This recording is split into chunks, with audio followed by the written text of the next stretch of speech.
सभी राम भक्तों को जय सिया राम।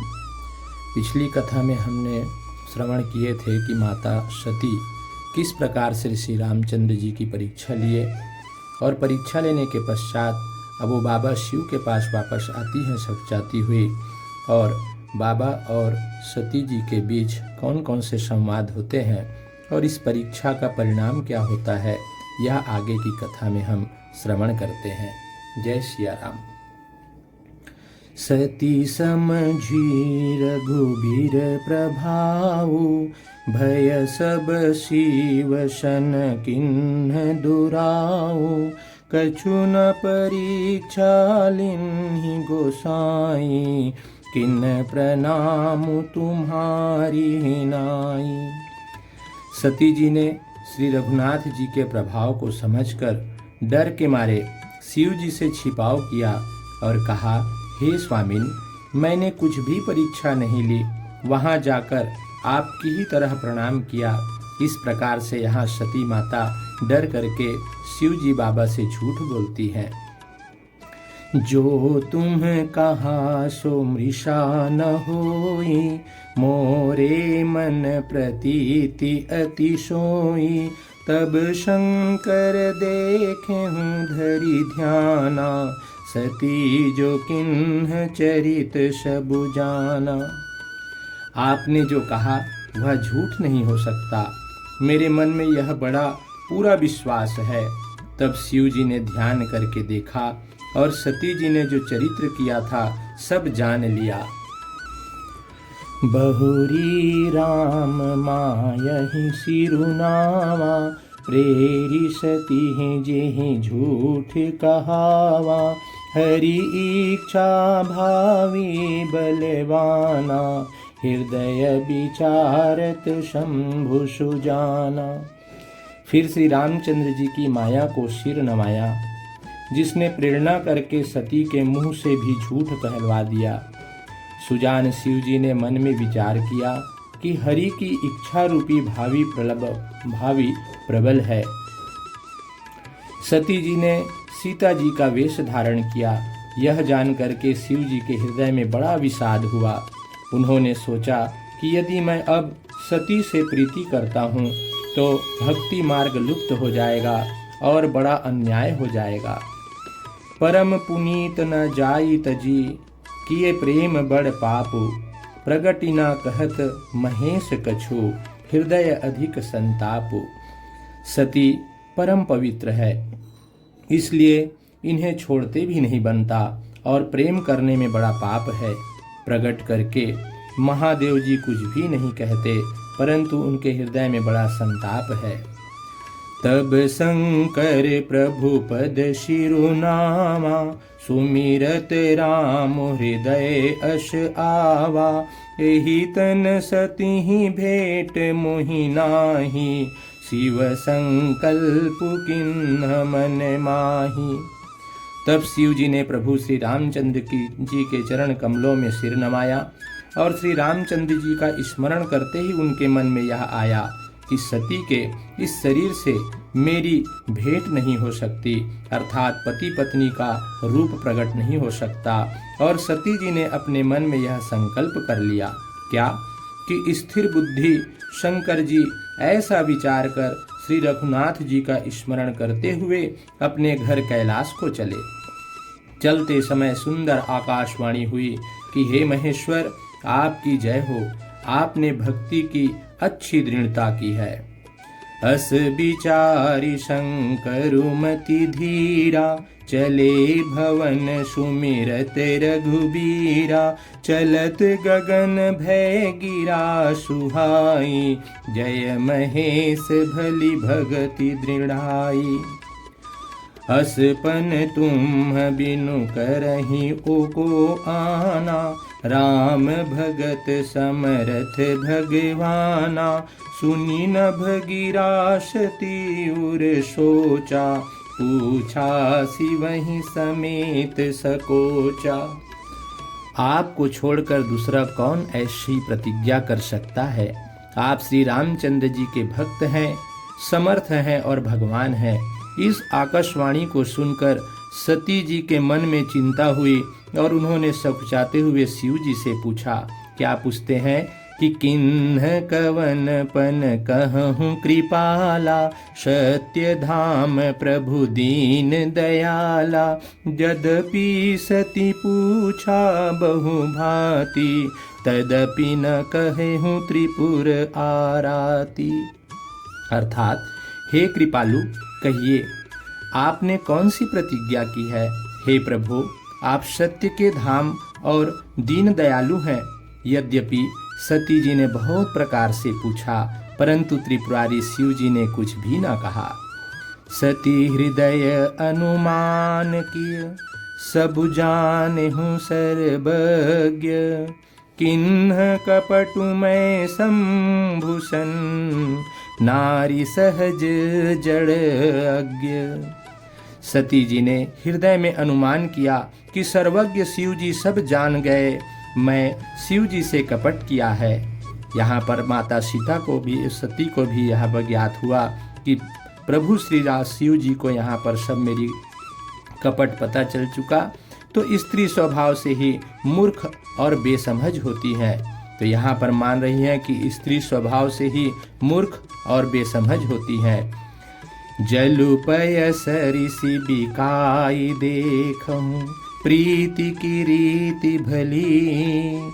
बिगल होई रसु जाई, कपट खटाई परत पुनी।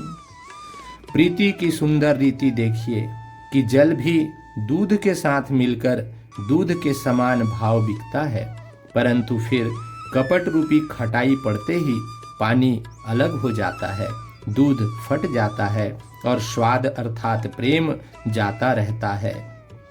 तो इस प्रकार से यहाँ पर स्त्री और पुरुष के बीच में किसी प्रकार की कपट न हो, किसी प्रकार की संशय न हो, यह गोस्वामी तुलसीदास जी हमें ज्ञान देते हैं। हृदय सोचु समझत निज करणी, चिंता अमित जाई नहीं बरनी।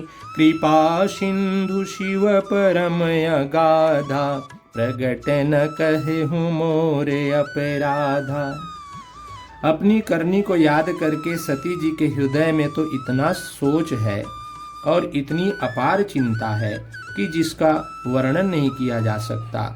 उन्होंने समझ लिया कि शिव जी कृपा के परम अथाह सागर हैं, इससे प्रगट में उन्होंने मेरा अपराध नहीं कहा। शिव जी का रुख देख करके सती जी ने जान लिया कि स्वामिनी ने मेरा त्याग कर दिया है और हृदय में व्याकुल हो उठी। अपना पाप समझ करके कुछ कहते नहीं बनता, परंतु हृदय भीतर ही भीतर कुम्हार के आवे के समान अत्यंत जलने लगा। सती ही ससोच जानी वृष केतु, कहीं कथा सुंदर सुख हेतु। बरनत पंथ विविध इतिहासा, विश्वनाथ पहुँचे कैलाशा। वृष केतु शिव जी ने सती को चिंता युक्त जानकर उन्हें सुख देने के लिए सुंदर कथाएं कहीं। इस प्रकार मार्ग में विविध प्रकार के इतिहासों को कहते हुए विश्वनाथ कैलाश जा पहुँचे। यहाँ पर सती माता के मन को प्रसन्न करने का प्रभु प्रयास करते हैं। वहाँ फिर शिव जी अपनी प्रतिज्ञा को याद करके बड़ के पेड़ के नीचे पद्मासन लगा करके बैठ गए। शिव जी ने अपना स्वाभाविक रूप संभाला, उनकी अखंड और अपार समाधि लग गई। सती बसहि कैलाश तब, अधिक सोचु मन माही। मरमु न को जान कछु, जुग सम दिवस सिराही। तब सती जी कैलाश पर रहने लगी। उनके मन में बड़ा दुख था। इस रहस्य को कुछ भी नहीं कहा जाना था। उनका एक एक दिन युग के समान बीत रहा था। सती जी के हृदय में नित्य नया और भारी सोच हो रहा था कि मैं इस दुख समुद्र के पार कब जाऊंगी। मैंने जो रघुनाथ जी का अपमान किया और फिर पति के वचनों को झूठ जाना, सो फलु मोहि विधाता दिन्हा, जो कछु उचित रहा सोई किन्हा। अब विधि अस बूझिय नहीं तोहि, शंकर विमुख जियावसि मोहि। उसका फल विधाता ने मुझको दिया, जो उचित था वही किया, परंतु हे विधाता, अब तुझे यह उचित नहीं है कि जो शंकर से विमुख होने पर भी मुझे जिला रहा है। सती जी के हृदय की ग्लानि कुछ कही नहीं जाती। बुद्धिमती सती जी ने मन में श्री रामचंद्र जी का स्मरण किया और कहा, हे प्रभु, यदि आप दीन दयालु कहलाते हैं और वेदों ने आपका यह यश गाया है कि आप दुख को हरने वाले हैं, तो मैं हाथ जोड़कर विनती करती हूँ कि मेरी यह देह जल्दी छूट जाए। यदि मेरा शिव जी के चरणों में प्रेम है और मेरा यह प्रेम का व्रत मन, वचन और कर्म से सत्य है, तो हे सर्वदर्शी प्रभु, सुनिए और शीघ्र वह उपाय कीजिए जिससे मेरा मरण हो जाए और बिना ही परिश्रम के यह पति परित्याग रूपी असह विपत्ति दूर हो जाए। दक्ष सुता सती जी इस प्रकार बहुत दुखित थी। उनको इतना दारुण दुख था कि जिसका वर्णन नहीं किया जा सकता। 87,000 वर्ष बीत जाने पर अविनाशी शिव जी ने समाधि खोली। 87,000 तक भगवान शिव बाबा समाधि में रहे। राम नाम शिव सुमिरन लागे, जाने हूँ सती जगत पति जागे। जाई शंभु पद बंदनु किन्हा, सनमुख शंकर आशनु दिन्हा। शिव जी राम नाम का स्मरण करने लगे। तब सती जी ने जाना कि अब जगत के स्वामी शिव जी जागे हैं। उन्होंने जाकर शिव जी के चरणों में प्रणाम किया।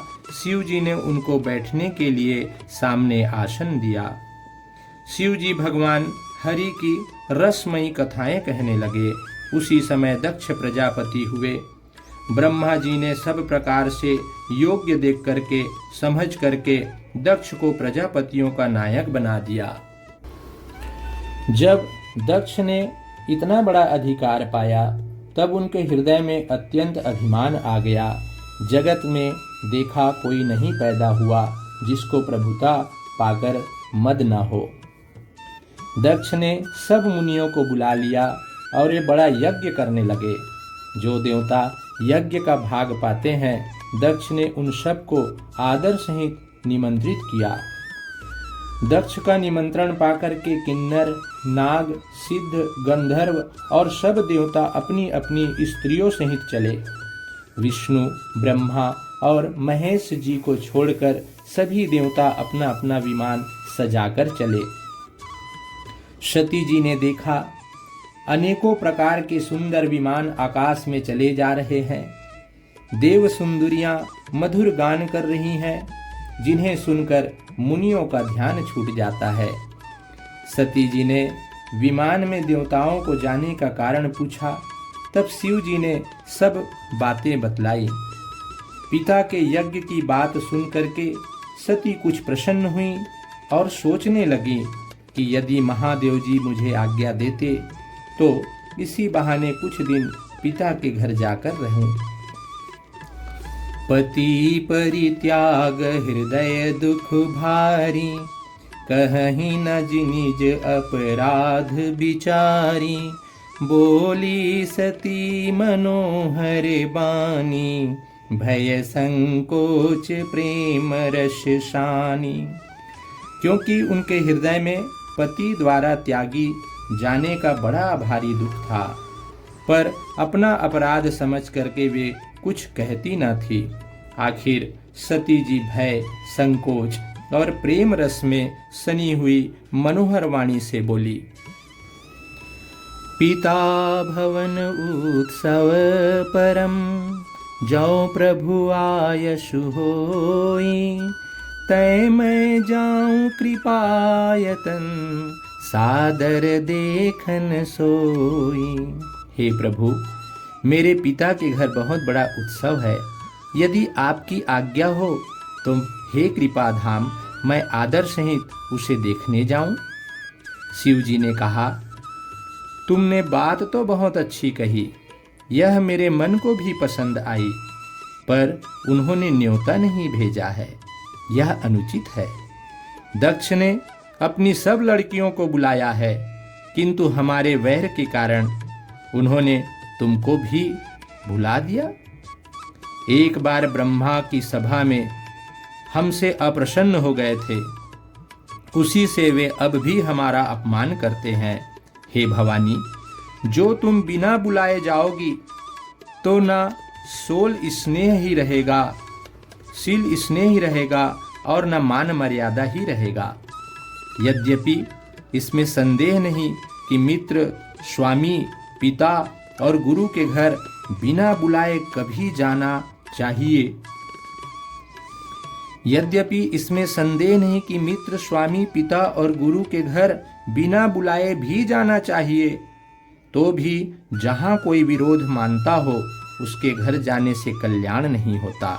तो जहाँ कोई अगर विरोध है तो वहाँ बिना आमंत्रण के नहीं जाना चाहिए। यह समाज को बाबा तुलसीदास जी प्रेरणा दिए हैं। शिव जी ने बहुत प्रकार से समझाया, पर होनहारवश सती के हृदय में बोध नहीं हुआ। फिर शिव जी ने कहा कि यदि बिना बुलाए जाओगी तो हमारी समझ में अच्छी बात न होगी। कहीं देखा हर जतन बहु, रही ना दक्ष कुमारी, दिए मुख्य गण संग तब, विदा किन्ह त्रिपुरारी। शिव जी ने बहुत प्रकार से कहकर देख लिया, किंतु जब सती माता किसी प्रकार भी नहीं रुकी, तब त्रिपुरारी महादेव जी ने अपने मुख्य गणों को साथ देकर उनको विदा कर दिया। बोलिए श्री रामचंद्र जी महाराज की जय। आगे की कथा अगली वीडियो में हम आपको श्रवण कराएंगे। तब तक आप सभी को जय सिया राम। और अभी तक आप चैनल को सब्सक्राइब नहीं किए हैं तो सब्सक्राइब कर लीजिए और कमेंट्स में लिखिए जय सिया राम, जय सिया राम।